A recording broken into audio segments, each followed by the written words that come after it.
Welcome to the Weeb Lounge. This is our review of the DX remaster for Atelier Ayesha, The Alchemist of Dusk.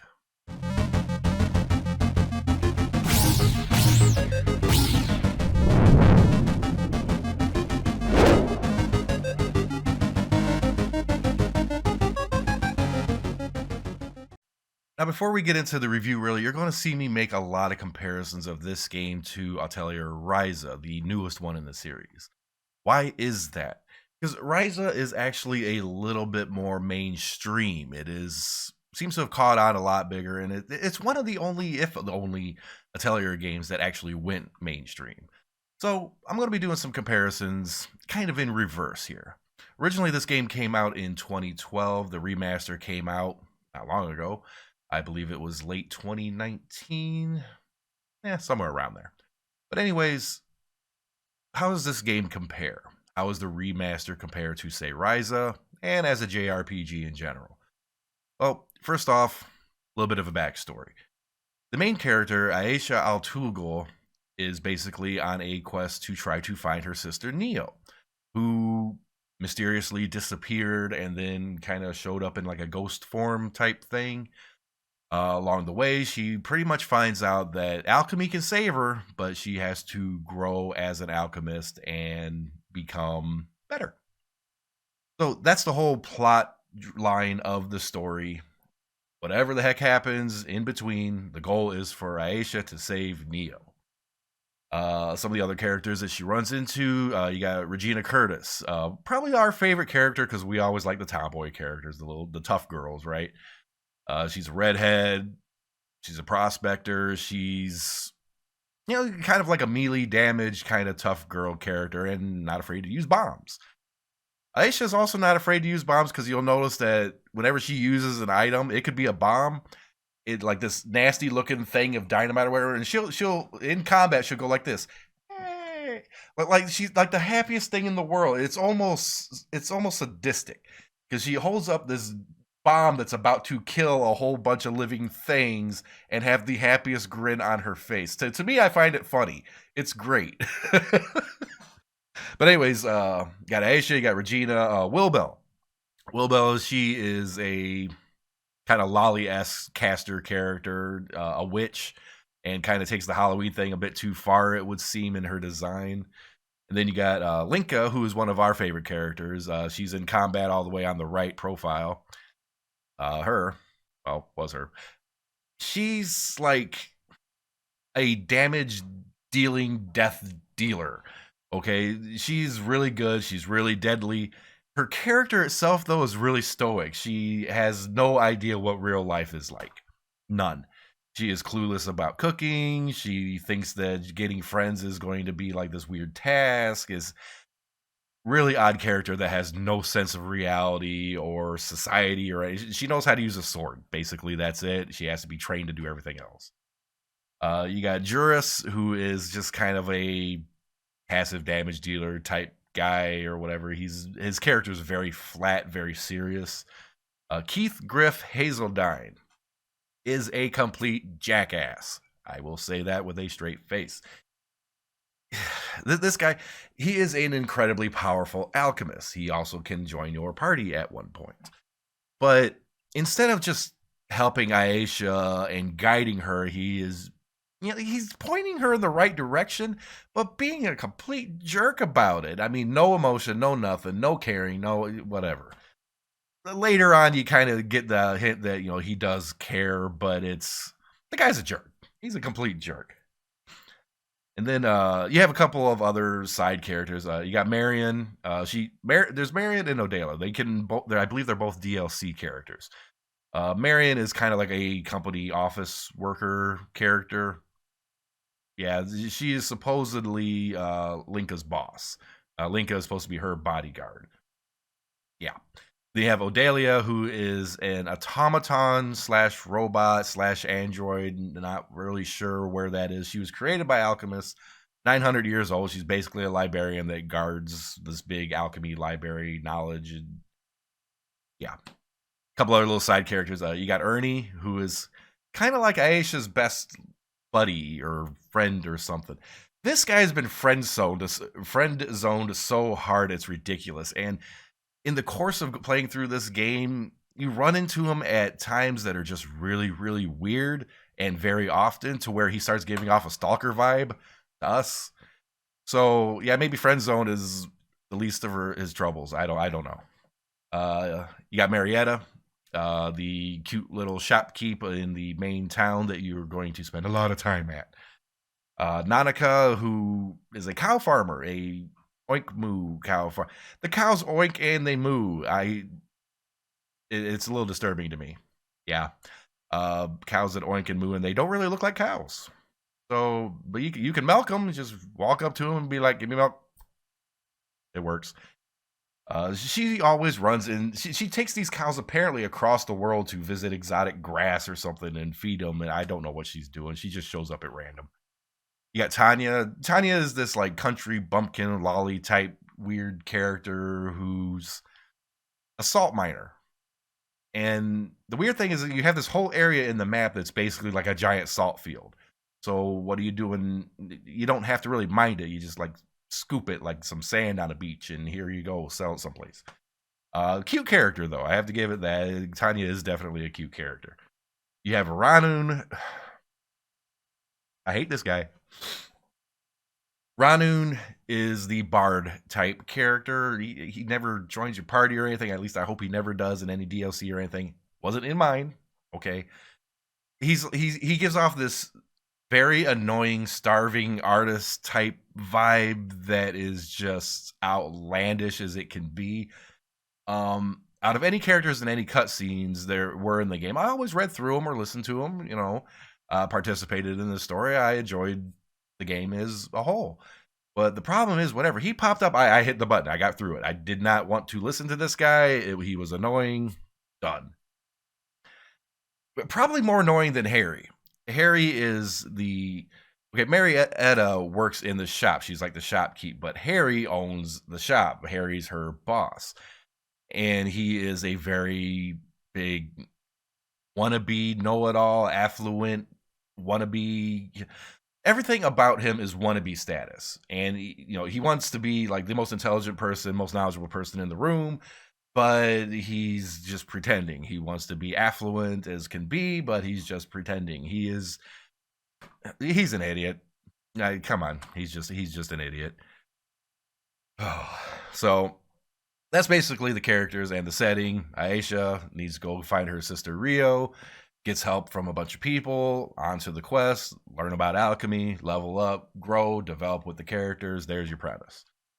Now, to the basic aspects of the game, this is where I start making comparisons to Ryza. Combat in this game is solid, straight up, turn-based RPG fighting. It's the kind of standard old school stuff that I truly enjoy. Now, if you compare it to Ryza had the real-time ticking kind of going by where characters would just do stuff, and I never really liked Ryza's combat system. In Ayesha, the combat system is static. You have that same bar where the things are at, so you know what turn is coming up for who next, but it's all turn-based. You make the decisions one by one for each character, what combos to do, what magic to do, what items to do. Are you going to pull off their special? Or are they going to do an assist? You have that option, and it's at a good pace, unlike Ryza. So I actually like the combat here better. Now, as far as crafting goes, crafting in Ryza was very easy. It's probably one of the easiest of all the Atelier games. Maybe not the easiest, but that's kind of because they wanted to market it to a wider base. In Ayesha, the crafting is definitely more complicated. Not that much worse. The interface and everything looks a little bit odder, a little bit different, and I never really was able to kind of grasp perfectly exactly what I was doing just yet. But 24 hours in, leveling up the crafting, I didn't get my alchemy to max. I think I got it to 49. So there was still room for me to learn in this. So I have to give Ryza the ups on the crafting part because it was a lot more simpler for that one, whereas Ayesha can probably get more complicated, more things to do in it, but not nearly as easy to understand or kind of grasp. Now, other aspects of the game, let's take just simple graphics, for example. The graphics in this game, I actually have to say, I like better than Ryza. And Ryza is a game that came out 7 years after this. Now, granted, this is a remaster. It's been bumped up a little bit. But whenever you get a remaster, you're basically getting a game where the graphics are smoothed out, made better for high definition, and it's just a slightly better resolution and stuff. You typically don't get them going in there and redoing the models and redoing all this other stuff. Oh, it's Rana, and I hate that guy. So that's the Bard guy. He's on the screen. I just click through it. Nick, click through it. It's the old footage. I know. Just go. Oh, maybe I can. No, I'm not gonna. I'm not gonna bother. I hate that guy so much. Where was I? Graphics. So I have to say the remastered graphics of Ayesha are actually better than Ryza. I'm not going to say it's leaps and bounds above it, but just that little bit of a smidge. It's that little bit of styling and a little bit of detail that just goes a little bit past what Ryza has. I enjoyed it more. In terms of interactivity, walking around the world and such, Ryza is definitely better than Ayesha. Ryza had this like a free world camera. You can move the camera wherever you want, and it had more of an open world feeling, where Ayesha, all the cameras are in these locked positions. You go into a zone, the camera's in a locked position. You kind of have to maneuver or whatever, where the camera is just going wherever. And sometimes the camera angles were a little weird. So that's not really a positive or negative in both, because they were both designed in a different way, and therefore it's just how they work. So it's not a positive or negative on either. Some people might like the fixed camera more, some people might not. Now, in terms of music, this game really shined. I mean, this game has really shined. The combat music felt like combat music. When the combat was going to be difficult, the music scaled up. It felt more inclusive. Just traveling along on the map, whether you're in a city, whether it's combat, whether it's an interactive screen. If the moment was going to be fun and goofy or deathly serious, the music changed. And it was all good tunes. I really, really enjoyed the music in this. It's really good JRPG music. Just put it that way. Compared to Ryza, because I'm trying to do a little bit of a comparison in that regard, Ryza did not have any music I really cared about. It was flat. Ayesha, I enjoyed the music. I noticed right off the bat, the music was significantly better. That's for a game that came out in 2012. The music, if it's been redone, it's just been auto-tuned. I guess maybe that's the right word now. I don't know anything about music, but the music's good. I liked it. I loved it. Now, one big thing I had against Ryza was that all the monster models were just kind of different colors and variations and sizes of each other, right? I really dug into that because there was only like 9 different monster models or something, with the exception of boss characters and such. The same thing happens in this game. Like, all these monsters that you see me fighting right now will show up in different areas, in different colors and different sizes, with slightly maybe altered abilities. But you know what? The game itself was immersive enough to where you didn't really pay much attention to that. You didn't care as much. Ryza didn't take your attention away from it. Whereas Ayesha, you noticed it, but you didn't care. You didn't care if it was a rehash model or not. And that's a good thing. So in a way, it's kind of lazy in both games aspects, but in Ayesha, you really didn't care. You just did your thing. Now, before I give my overall review grade, I guess you could say, we played just a little over, I think it was 24 hours of gameplay in here. And while we were playing, we were out fighting stuff, collecting herbs or whatever it is that we needed for our crafting. And all of a sudden, we get thrown into a cutscene as we're gathering something. And all of a sudden, Keith Grif shows up with Neil at Ayesha's place. And he's like, hey, you took too long getting your alchemy and everything leveled up, so I went and got Neo for you. Here, I took your purpose away. You know, you're a bad alchemist. You suck. And that was the ending. Like, seriously, the credits started rolling in the middle of me going and collecting herbs. It was the biggest disappointment in a game that I've ever experienced. It felt like it just, what did I just spend 24 hours doing? You know? And here I thought I was progressing the storyline. I knew early on I had about 3 years of the in-game time that you see in the top right corner there to get through. It was ended up being like 3 years, 3 months, 3 years, 4 months, something like that. And I realized rather quickly that, okay, I'm going to have to get through progress the storyline as quick as I can. If there's a time limit, then you want to get done before that time hits, right? So I'm progressing the story. I do what I can, side things or whatever. I'm doing whatever. And I thought I was on the right track because I was following and pushing as fast as I could. And then all of a sudden, bam, you get that ending. It was such a huge disappointment. To me, it was a mechanic of the game that made sense. It's a goal to get to. But apparently I did something slightly wrong that didn't compute well. I don't know how to explain it. I thought I was doing everything I needed to do in the proper order and the proper speed, but still failed.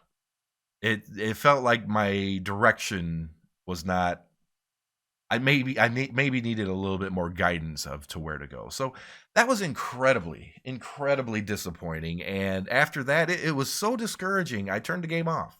I really did. I had the option, and when that happens, you have the option to start a new game where you keep all your items that you have, but it resets everything else, and it's like another replay. You can go to hard mode or whatever if you want. But that was so discouraging to have that happen.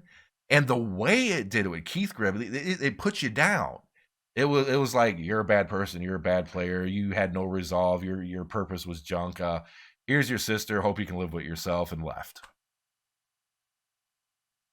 Yeah, that actually kind of hurt. It seriously did. It was depressing to have that happen. So I don't want to knock the game for doing that, but at the same time, I have to, because that is not motivation to keep playing. That is motivation to GTFO. Okay. And so I have to kind of knock the game a little bit for that. Maybe it was completely my fault because I missed something in one of the notes or something of where I had to go and what I had to do. Obviously, I missed something. It's a bad ending. If it happens to be designed that way to where you have to play through again, well, that's just silly, and I don't think it's going to be like that, but I'm not going to play through again to find out. So, with all that said, music. I love the music in this game. It's awesome. It brings you in. It's great. The storyline overall, with the exception of the bad ending that we have, we enjoy the storyline. Music, graphics are good, better than Ryza in our opinion. Crafting a little bit more complicated, but it's just simply a learning process. It's nothing I want to knock, but I wouldn't say it's anything that just really stands out for us. And it seemed like there was some things that we wanted to make that you're never going to be able to, like weapons, like actual like swords and stuff like that. I don't know. Just we're never able to create those. Maybe we could later on, but we just never got to it. I don't know. So with that, what would our rating be? Well, Ryza we gave 6 out of 10 uwu kitties. It's a score 1 to 10. 10 being awesome, 1 being garbage burning in the fields. I'm going to give Ayesha 8 uwu kitties. That's what we're giving this one. Why so high? Well, the bad ending I want to take into account, but at the same time, it's probably our fault. It's got to be our fault. And that I kind of wanted to bring it down to 7. That was so discouraging and such, but otherwise everything else was great. So taking that out of account, I'm going to say it's going to be a solid 8 out of 10. So, you know, if you like JRPGs, if you like the Atelier season, if you liked Ryza, and this is the entry point that a lot of you guys actually had. You bought Ryza, you played that, it was self-contained. If you want to play another Atelier game, go to Atelier Ayesha. That's your next one to go to. Go in reverse order because there's actually 3 in this. You know, it's Atelier Ayesha, Alchemist of Dusk, but there's 2 more that follow this up. So, highly recommended. 8 out of 10 Uwu Kitties. And my final word on this, my final warning, so to speak. This JRPG is super cutesy. It is often disgustingly cutesy. If you can't handle overly super cutesy cuteness, this game ain't for you. But if you can handle the cuteness, if you can handle the anime styling, if you love your JRPGs, 8 out of 10, Atelier Ayesha DX version, get it on Steam. And with that, be sure to like, subscribe, hit that notification button.